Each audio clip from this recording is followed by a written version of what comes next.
Good morning friends. তো এখন বাজে 7টার মতো, আর এই যে বেলের শরবত হয়ে গেছে, এখন ওর বাপিকে দিয়ে দেবো। বাবাকেও দেওয়া হয়ে গেছে, মাও খেয়েছে। তো কালকেই বাবা বাজার থেকে 2টো বেল নিয়ে এসেছিলো, তার থেকেই আজকে একটা শরবত বানানো হয়েছে। বাবুর জন্য একটু রেখে দিলাম, আর আমি একটু খেয়ে নেবো। কালকে বেল নিয়ে এসেছিলো, মানে বেলে শরবত খাবো। তো আমরা মানে আমাদের বাড়িতে গাছ ছিল বাপের বাড়িতে, তো বাবা বিকাল টাইমে এরকম মানে করতো আর কি বেলের শরবত। কিন্তু আমার শ্বশুর বাড়িতে সবাই সকালবেলা খালি পেটেই আগে বেলের শরবতটা খায়, তো তার জন্য সকাল সকালই করা হয়েছে। বাবা খেয়ে চলে গেছে, মাও খেয়ে নিয়েছে, বাপিকেও দিলাম। তো দেখি বাবু খায় কিনা, উঠুক আগে, তারপর আমিও একটু খেয়েছি। তো আমি এখানে জামা কাপড়গুলো একটু গুছিয়ে নেব, কিন্তু জামা কাপড়গুলো ভাঁজ করে সব গুছিয়ে রেখে আমি ঘরটার ঝাড়ু দিয়ে নেব।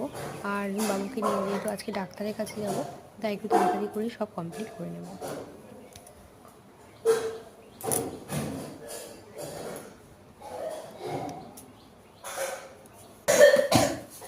তো এখানে বইগুলো কালকে সব মোড়ার করা কমপ্লিট হয়ে গেছে, নতুন বইগুলো। তো সেগুলো আর কি গুছিয়ে রেখে টেবিলটা গুছিয়ে নেবো। আর প্রতিদিন এত ধুলো কোথা থেকে যে আসে বুঝতেই পারি না, মানে রেগুলারই পরিষ্কার করবো, তারপরে যেন ধুলো। তো সেইগুলোই আর কি সব গুছিয়ে বিছানা তুলে নিলাম। এখন ঘরটা ঝাড়ু দেওয়া হয়ে গেছে। বাবুকে একটু তুলসী পাতা গোলমরিচের মধ্যে খাবে না, মানে গোলমরিচটাকেও বাদ দিতে হবে। আর এত কাশছে, কিছুতেই কমছে না, তার জন্য বলে একটু খা। তো প্রায় 1 ঘন্টা হয়ে গেছে, এখন বললাম বেলের শরবতটা রাখা আছে, খা। না, খাবে না। তো যাই হোক 2-3 বার একটু নিয়েছিল, আর খেলো না, কারণ ও তো কোনো কিছু এইসব খেতেই চায় না। তো এখন আমি রেডি হয়ে গেছি, এখন প্রায় 11:45 মতো বাজে। তো বাবুকে নিয়ে ডাক্তারখানায় বেরোচ্ছি, ডাক্তাররা দেখিয়ে নিয়ে আসি, বিকালে আবার বসবে না তার জন্য। আর প্রচণ্ড কাশছে, তো দেখিয়ে নিই। তারপরে মা ততক্ষণ রান্না করতে থাকুক, দেখি কতক্ষণে হয়। তো চলে যাই, পরে দেখা হবে।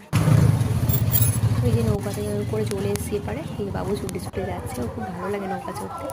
তো এই যে ডাক্তারখানে এখন বসে আছি, তো 17 নম্বরে নাম আছে। তো আর 1-2 দিনের পরে আমরা যাবো।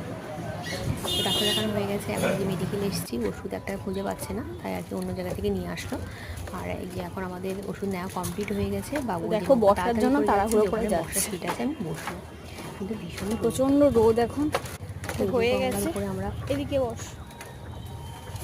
তো এই যে বসে গেছে বাবু, এখানে একটু ইয়ে করা আছে, তারপরেও রোদে বসবো, তাও রোদ।